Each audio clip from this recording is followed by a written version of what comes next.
Instead of laughing, they made fun of the delivery man, making fun of him whenever they could, until the day he became their boss and handed him his resignation notices. Bento Suarez had been making deliveries in downtown São Paulo for almost 10 years. He knew every alley, every service entrance, every receptionist who barely looked up when he dropped off a package. The job wasn't glamorous, but it paid the bills, and he was proud to do it well. Most people saw him as just another uniform, someone who blended into the background, someone unimportant. And at Souza in Braga, an elegant, high-end marketing company, with marble floors and floor-to-ceiling windows, this attitude was especially strong. The first time Bento walked through those glass doors, he was just expecting a routine delivery. But he soon noticed the way the employees looked at him, as if he were invisible or, worse, something to be ignored. The receptionist barely looked up when she signed for the package, already moving on to something more important. He was used to it, but over time he began to notice more the whispers, the little smiles, the way some employees they laughed as he walked by. At first he told himself it was nothing, just in his head, until it stopped being so. One afternoon when he was placing a delivery on the counter, a voice cut through the noise of the office man. "Can you imagine if the delivery guy was our boss?"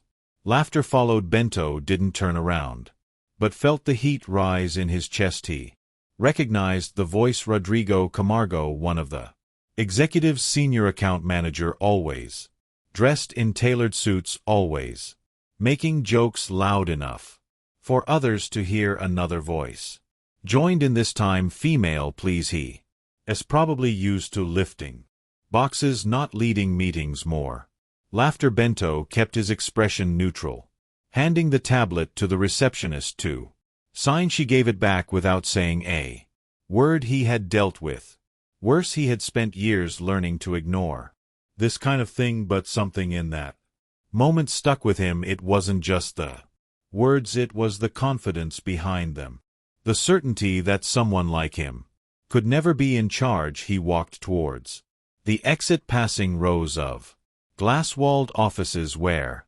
employees sat at elegant desks drinking expensive coffee and pretending to work. Some looked at him disinterested, others barely noticed him. Just another delivery man, just another guy passing by. But when he got to the door, he saw his reflection in the glass, his uniform, his delivery scanner attached to his belt, his hands rough from years of lifting boxes.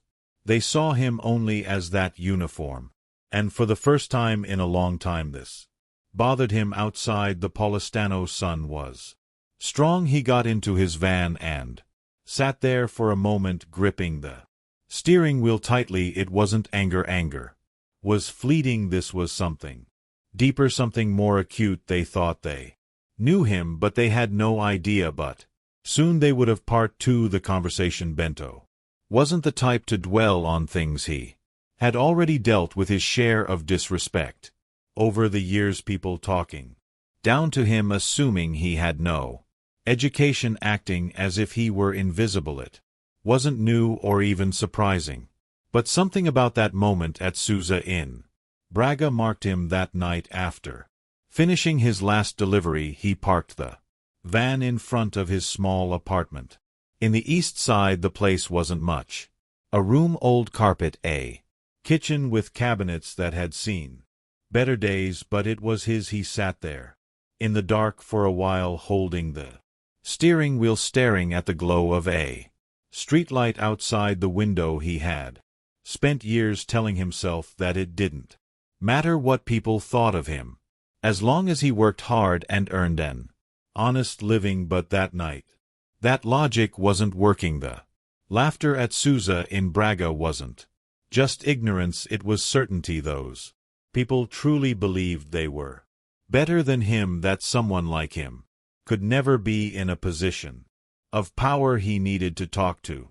Someone. Bento picked up the phone and called. The only person who had ever truly understood him, his older brother. Marcos. Marcos answered after 2 rings and then okay, Bento asked. Okay, what about you? Marcos asked. Bento hesitated. I had one of those days. Marcos laughed. Let me guess, some stiffs made you feel like you shouldn't be in their space. Bento sighed, rubbing his forehead more or less. That's nothing new, isn't it? Bento admitted, but today was different. Marcos didn't rush him to explain. He never did that. He just waited. They laughed. Bento finally said, like they laughed outright, the idea of me being anything other than a delivery guy. Marcos was quiet for a moment, and that got to him. He took another pause, then Marcos said something Bento didn't expect. That good?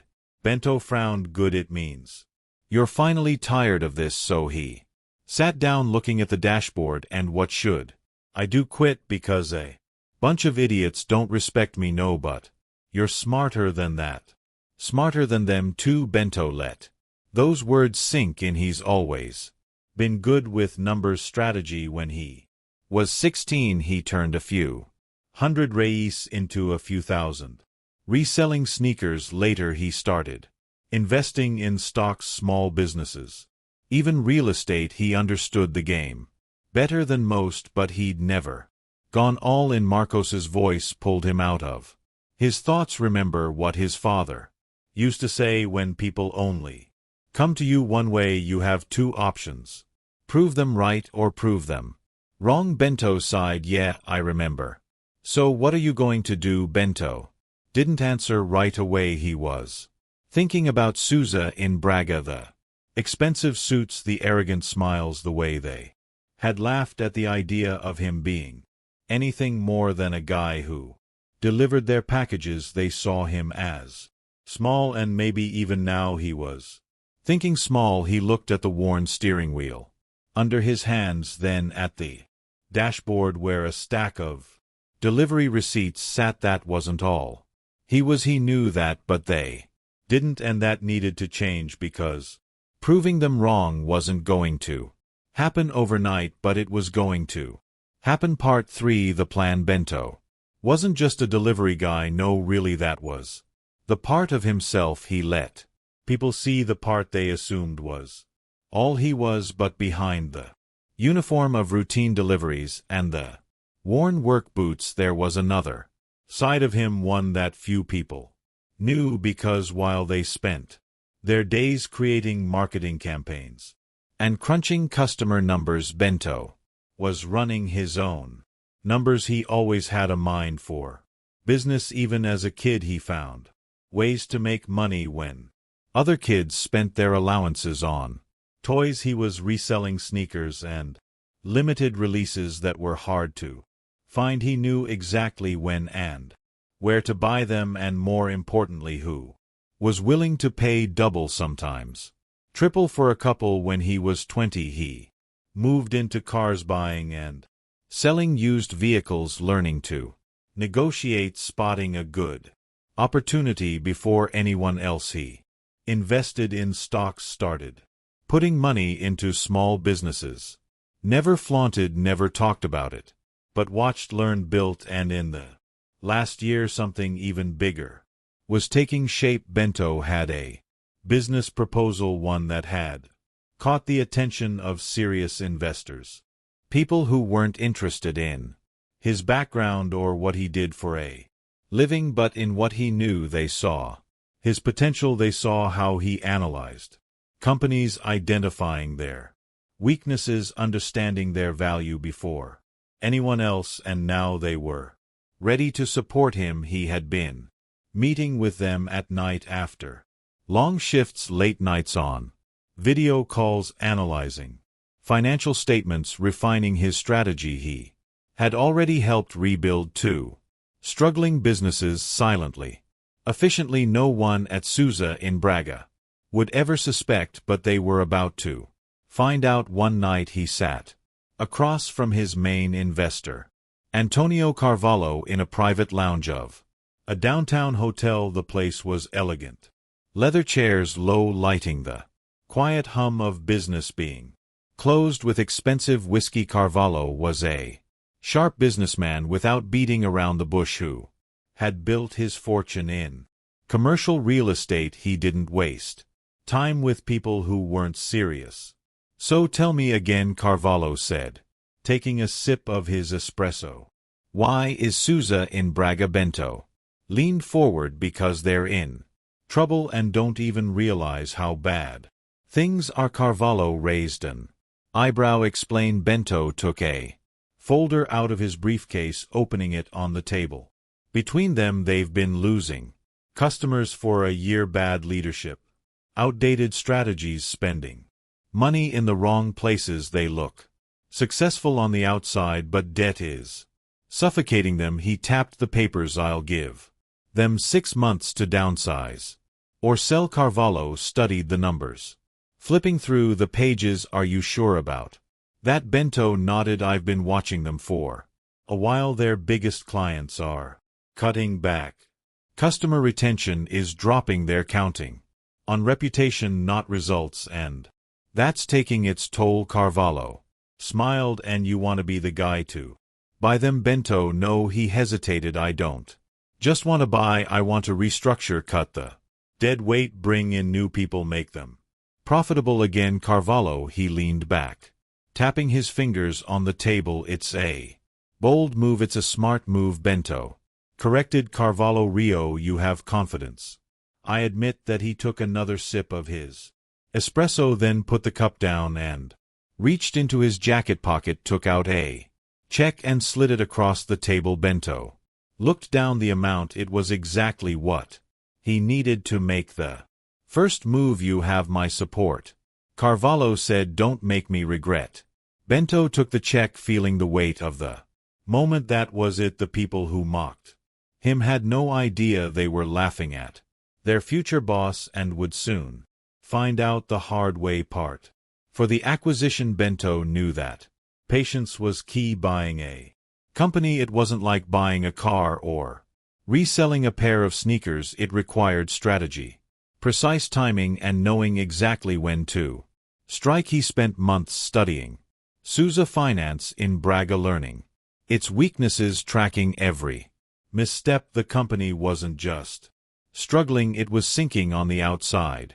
They still had the elegant office, the polished brand, the illusion of success, but underneath it was chaos. His biggest clients were cutting costs.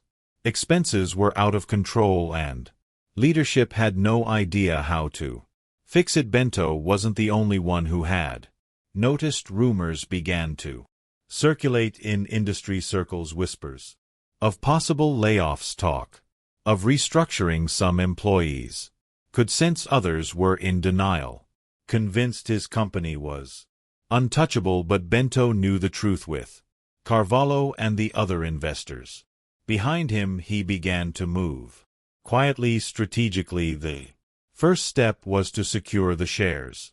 Souza in Braga, it wasn't a publicly traded company, but it had several shareholders, former executives, private investors, people who had put money in years ago and were now desperate to get out before it all fell apart. Bento approached them one by one, making offers they couldn't refuse. At first some were skeptical.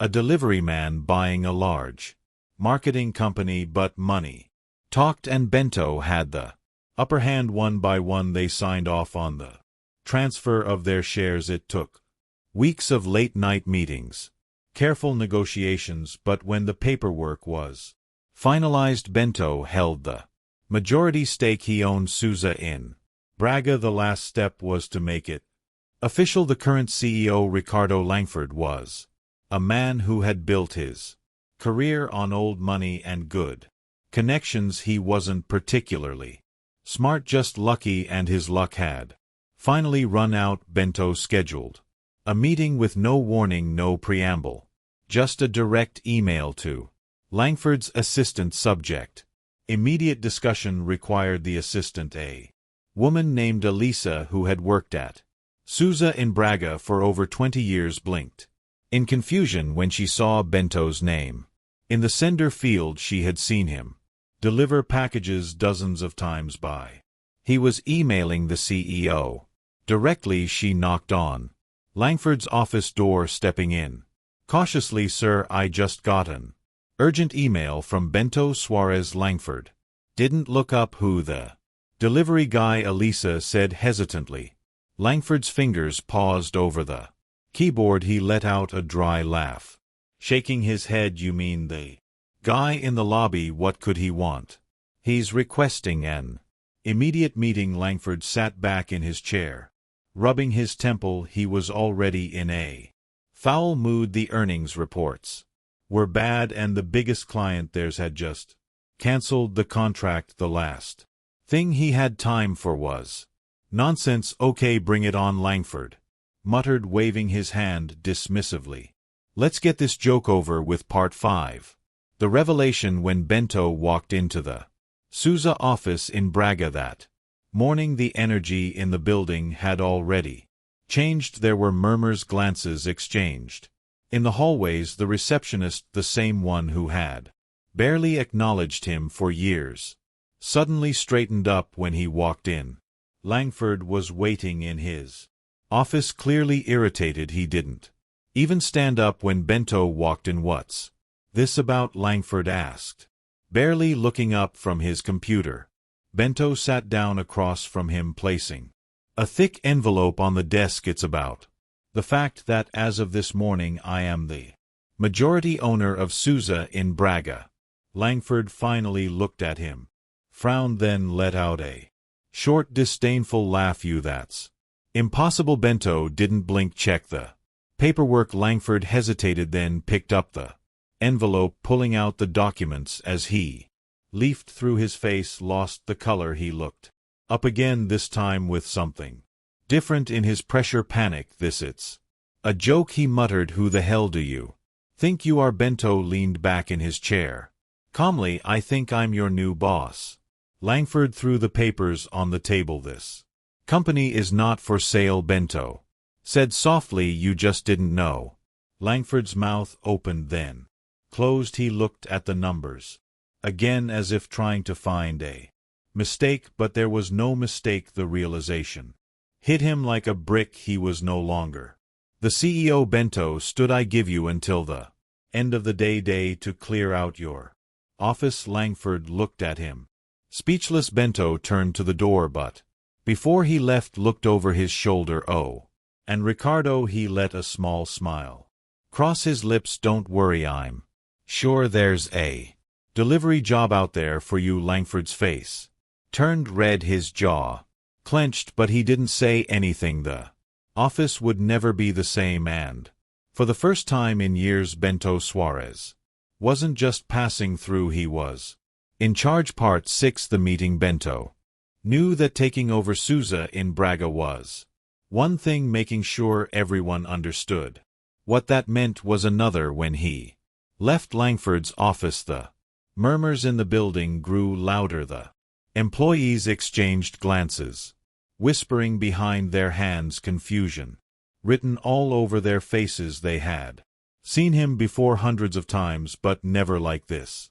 No uniform, no scanner clipped to his belt, just confidence in his stride and poise in his presence. Some recognized the briefcase he had carried into the CEO's office, and when Langford's door closed behind him, a few people got up from their desks, trying to understand what had just happened. Bento ignored the stares. He had something more important to do. He turned to Elisa, Langford's longtime assistant. She was watching him closely, her expression unreadable. "I need the entire company in the main conference room," Bento said. "In 10 minutes." Elisa hesitated. She had worked for Langford for years, but had also seen firsthand the cracks forming in the company. She looked at the closed office door, then back at Bento. "I'll send the email now," she said. Minutes later, the Souza employees in Braga entered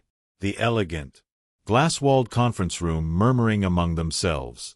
Rodrigo Camargo, the same executive, the senior, who had laughed at the idea of Bento being in charge, leaned over to his colleague and scoffed. "What's up?" Rodrigo muttered. "A safety briefing." His friend smiled. "Maybe they're laying off the cleaning crew." The joke stopped as Bento walked to the front of the room. No one sat, no one spoke. The silence stretched as he looked around, meeting his eyes. Some looked confused, others looked impatient, and some, like Rodrigo, still looked amused. Bento finally spoke. "I'm sure everyone is wondering why I called this meeting." Some exchanged glances, shifting on their feet. "As of this morning," Bento continued, "I'm the new majority owner of Souza in Braga." A murmur of stunned silence ran through the room. Someone let out a small laugh in disbelief, as if waiting for a joke. It never came. Rodrigo crossed his arms, smiling. "Are you kidding?" Bento turned his gaze back to him, his expression unchanged. "I look like you're kidding." Rodrigo's smile faltered. Bento placed a thick stack of documents on the conference table, the finances, the contracts, every signed agreement that made it possible. He gestured to the papers. "If anyone has questions, feel free to take a look." No one moved. The weight of reality settled over the room. It wasn't a joke, it wasn't a mistake. Bento Sweats, the man they had ignored, the man they had laughed at, was now their boss for the first time since he walked into that building. Bento allowed himself a brief pause. He let them deal with the moment, let them process. Then he spoke again. "I worked in this building for years. Most of you never noticed me. Some of you did, and made sure I knew exactly what you thought of me." His gaze flicked over Rodrigo. "I remember every joke, every insult, every time someone assumed I didn't belong here." Rodrigo shifted uncomfortably but didn't say anything. "But I also remember something else," Bento continued. "I remember watching this company make mistake after mistake. I remember seeing potential wasted because leadership refused to adapt, and I remember thinking if I had the chance I would do things differently." He stepped forward, his tone firm. "That chance is now." A nervous energy filled the room. People who had their arms crossed slowly uncrossed them. Others who were leaning against the wall straightened. Benedict looked around the room, then let his next words fall with precision. "Things are going to change. Some of you won't like it, some of you won't be here to see." Silence. Benedict gave them a moment to absorb this before continuing. "But for those of you who are willing to work, who are willing to be a part of something stronger, something better, you will have a place here." He let his eyes roam the room one last time. "This is not the same company it was yesterday, and it is definitely not the same company it was when I walked in here as a delivery man." Another pause. Then, with an authority calm that left no room for doubt, he finished. "If you don't like this, the door is there." The weight of his words settled over the room like a final verdict, and for the first time the people in that office realized Benedict was not just passing through, he was there to stay. Part 7. The consequences. The conference room was thick with silence. No one moved, no one spoke. The reality of what had just happened settled like a slow storm. Benedict, you could see it on their faces, the disbelief, the unease, the subtle glances exchanged between employees who moments before had felt untouchable. Then finally, someone broke the silence. Rodrigo Camargo let out a short laugh, a bitter and empty sound. He shook his head, crossing his arms. "This is insane," he muttered. "You can't be serious." Bento turned his gaze back to him firmly. "Do you think I would be here saying all this if I wasn't serious?" Rodrigo sighed sharply, running his hand through his hair. "So what do you get here? Here, throw your weight around and we should all just fall in line." Bento didn't Blink no, you should do your job. If you can't handle this, you're free to leave. Rodrigo scoffed. Right.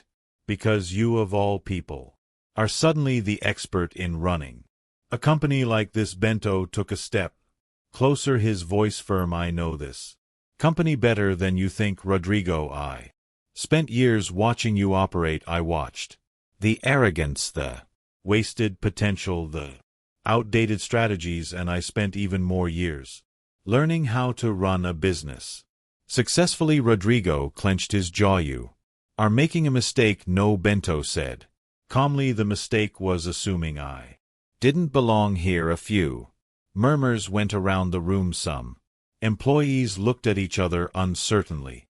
Others, especially the junior team who had been ignored by upper management for years, looked almost puzzled. Bento let attention settle before continuing. Let's talk about mistakes, actually, he said. He took a folder from the pile on the table and opened it. Rodrigo, since you seem to have so much to say, maybe you'd like to explain why your department is responsible for one of the biggest customer losses in the history of the company.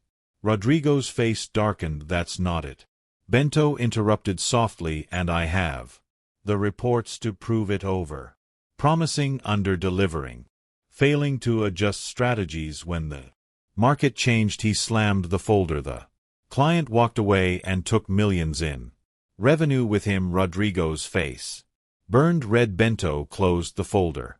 So if we're questioning who deserves to be here, I'd say you have a lot more to answer for than I do. Silence. Rodrigo's mouth opened slightly as if he wanted to argue, but didn't, because he knew the numbers didn't lie. Bento took a deep breath and turned his attention to the rest of the room. This is the part where some of you start to panic, where you start to wonder if you're going to lose your jobs. He let the words hang for a moment before continuing, and the answer is some of you. Will that got their attention? Bento gestured to the documents in front of him. I've done my research. I know who adds value to this company. I know who's shirking, and I know who's taking credit for other people's work. Some people visibly tensed. Others exchanged glances with their colleagues as if suddenly realizing the consequences of their office politics. Bento continued. Dead weight in this company, and I don't carry the dead weight. If you're here to do your job, to work, to contribute, to help rebuild something stronger, you have nothing to worry about. But if you're here just to get a paycheck and keep up appearances, he shrugged, you won't last long. He let that sink in before delivering the final blow. I'll be sending out notices of termination by the end of the day. The room seemed to have lost all oxygen. Rodrigo took a step ahead. You can't just. I can, Bento said simply, and I will. Rodrigo's jaw clenched. His pride wouldn't let him be the first to back out. He straightened his tie, lifted his chin. Okay, if that's how it's going to be, then I resign. Bento met his gaze. This is the first good decision you've made in years, Rodrigo scoffed, shaking his head. He turned and left the conference room, slamming the door behind him. A heavy silence followed. Bento let the moment breathe, then he turned to the rest of the team. For those of you still here, remember this: Souza in Braga will not just survive, it will become something better than it ever was before, but that only happens if the right people are in place. He let his gaze roam the room, taking in the reactions, some nervous, some determined, some still processing what had just happened. If you are willing to put in the work to actually build something meaningful, you will have a place here. Another pause. But if you are here just because you think you deserve to be, because you are comfortable, because you think nothing will change, he gestured towards the door, you can follow the Rodrigo. The room remained silent, but this time it wasn't shock, it was realization. Things had changed. Bento was no longer the man they had despised, and from that Moment on He Would Never Be Again Part 8. The new beginning. When Bento walked out of the conference room, the energy in the office had completely changed. Some employees sat at their desks in stunned silence, others whispered in hushed tones, exchanging glances with the man they had ignored for years. Some looked afraid, others looked intrigued, and a few, just a few, looked inspired. Bento didn't let any of this get to him. He had done what needed to be done. Now the real work began as he entered what was now his office, formerly Langford's. He let out a slow breath. The space was bigger than he had expected. Leather furniture, bookshelves filled with unread business books, a massive oak desk that probably cost more than his first car. He walked over to the floor-to-ceiling window looking out over the city. This moment was supposed to be different. He had spent months, even years, working towards this, fighting every assumption, every slight, every time someone underestimated him. He had made it, proved them wrong, and yet they're looking at the horizon. He realized something. This wasn't about revenge. It had never been about that. If it had been, the satisfaction would have already disappeared. He would have felt the ecstasy of proving them wrong, of seeing Rodrigo storm out of the house in a rage, of seeing the expressions on their faces when they realized that the man they had mocked now owned everything they stepped on. But that feeling wasn't what drove him. He had done it because he knew he could build something better, not only for himself but for the people in that office who had been neglected, despised, underestimated, just like he had been. There were people in that building who had talent, people who had ideas, people who, under the right leadership, could transform that company into something great, and there were people who didn't belong there anymore. He had spent years learning that respect wasn't given, it was earned. It was built with action, not with words. A soft knock on the door pulled him out of his thoughts. Elisa, Langford's former assistant, came in hesitantly. "Is that okay?" she asked Bento. He turned from the window, nodding. "Just getting used to the view." She gave a small smile. "I imagine it looks quite different from this side." He studied her for a moment. She wasn't like the others. She'd been at that company long enough to see its rise, its mistakes, and its slow decline. "I have a question for you," he said. She raised an eyebrow. "Tell me, why are you still here?" Elisa crossed her arms thoughtfully. "Because I love what this place used to be, and I think under the right leadership it could be again." Bento nodded slowly. Elisa hesitated. "If I'm honest, I'm not expecting this. I've seen a lot of CEOs come and go, but I never thought I'd see this company end up in your hands." Bento chuckled. "Neither did they," she sighed, shaking her head with a small smile. "Langford was gone. Rodrigo had resigned. There's a lot of uncertainty now. There always is when change happens." She studied him for a moment, then nodded. "Okay, for what it's worth, I think this place could use some change." Bento smiled. "So let's get to work." When she left, he turned back to the window. Change was coming, not just for Souza in Braga, not just for the employees who were still trying to figure out what had happened, but for him. Because for the first time in his life he wasn't just proving himself. He was leading, and this, it was just the beginning. The lesson was clear. Never underestimate someone just because of where they start, because one day they might be the one who signs your paycheck. And that's how a simple delivery man turned the tables and became the owner of the company that once despised him. Bento Suarez's story is a powerful lesson about perseverance, ambition, and the importance of never underestimating anyone. He showed that with intelligence, strategy, and the right dose of boldness, it is possible to turn the impossible into reality. If you liked this inspiring story, don't forget to like it, subscribe to the channel for content like this and share it with your friends. And remember, life is full of surprises, and the next Bento Suarez might be closer than you think. See you next time.